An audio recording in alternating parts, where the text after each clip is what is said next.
going on, guys? Today we're making brioche buns. The best buns. The greatest buns. What a great bun. I spoke to a lot of buns backstage. Great bun. Talented bun. Starting with 250 milliliters of whole milk. Put that in the microwave. 2 thermometers here. And we want that milk to be 100 degrees. Not quite there. We're gonna go in again. It needs to be right around 100 degrees for that yeast to activate. So we're at about 104. I'm gonna let that cool down to 100. 1 full packet of active dry. Shake it around. Let that sit for a few minutes so that it can foam up. Next, into a large bowl, we're gonna do 520 grams of bread flour. On top of that, we're doing 50 grams of sugar and a teaspoon of salt. Once these have mixed together for about 5 minutes, you're gonna pour them together. Make sure you get everything out. Use a spatula to combine the two. All right, I'm gonna go into my hands here. I forgot to grab my bench scraper and now my hands are in a bit of a sticky situation. This is gonna be such a mess. Got it with my teeth. Hey. Now we're just gonna knead it for the next 20-30 minutes. You wanna basically push it out like that. And as you're bringing it up, you wanna get all of it under, even though it's gonna stick. You wanna bring it over itself and fold it over. Easier said than done with this type of bread. It's so sticky, it's almost impossible.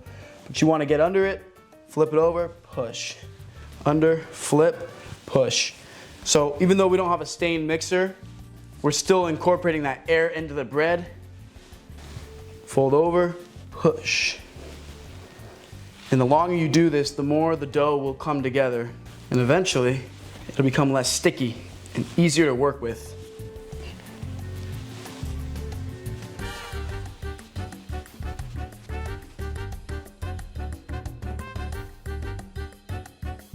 After kneading the ball for 15 minutes, you'll notice it'll start to come unstuck from surfaces a little bit when you pull up. It's then time to add in 75 grams of softened butter. I'm just gonna add in a little at a time.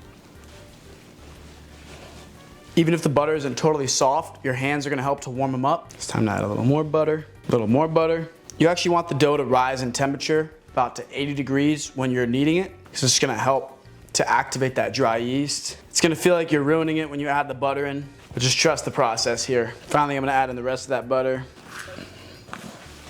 Here's our dough ball. So I'm gonna do a little more kneading and then it'll be time to put it in a bowl. We're also gonna just keep kneading until all that butter is fully combined in with the dough. We don't wanna see any chunks of butter just sitting around. You're gonna see it start to get a little more stretchy. But make sure that when you're pulling it up and kneading it, that you're not breaking the dough.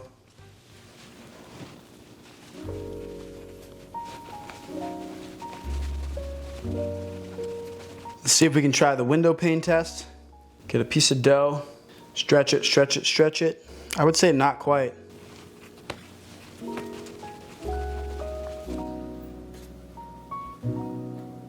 Once your dough passes the window pane test, you're ready to put it to rest. Grab a bowl, grab some butter, and grease it up. Once it looks something like that, you can grab your dough. Doesn't really have to be smooth, just drop it in. And then cover it with plastic wrap or a damp towel. I'm gonna do some plastic wrap here. And then you're gonna leave this for at least 1 hour or until it's doubled in size. It's really important that it doubles in size. You want the yeast to rise up and have a lot of air pockets. It's gonna make for a nice texture in the bread. 1 hour.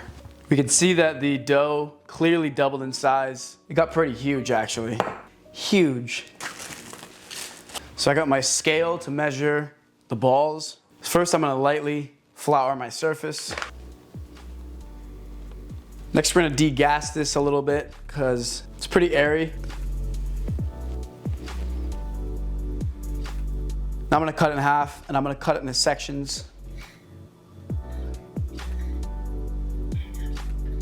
Now I'm gonna weigh these in ounces. I want them to be about 3.5 ounces. Perfect. Next, I'm getting on a tray with some parchment paper. To get these into a perfect ball, just take each end, fold it over itself. Now from here, then we just place them on the tray. So I'm left with 9 buns with a little tiny extra, so I made a little baby one. And then you want to slightly flatten these, otherwise they'll be too tall.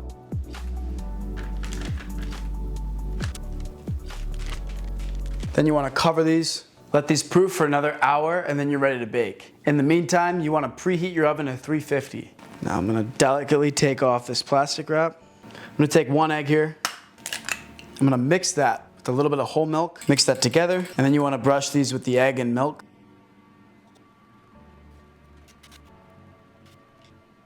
You want to bake them for 20 to 25 minutes, and you're going to rotate them 180 degrees about halfway through.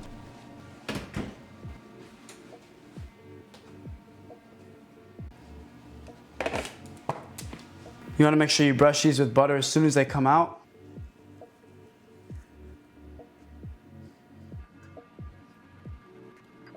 After about 5 to 10 minutes, you want to make sure you get these on a wire rack. You want to let these rest for at least 20 to 30 minutes before eating them. I'm going to try one of these right here.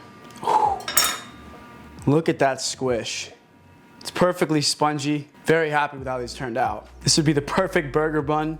Let's just try it straight up. This is really good. A little butter on this.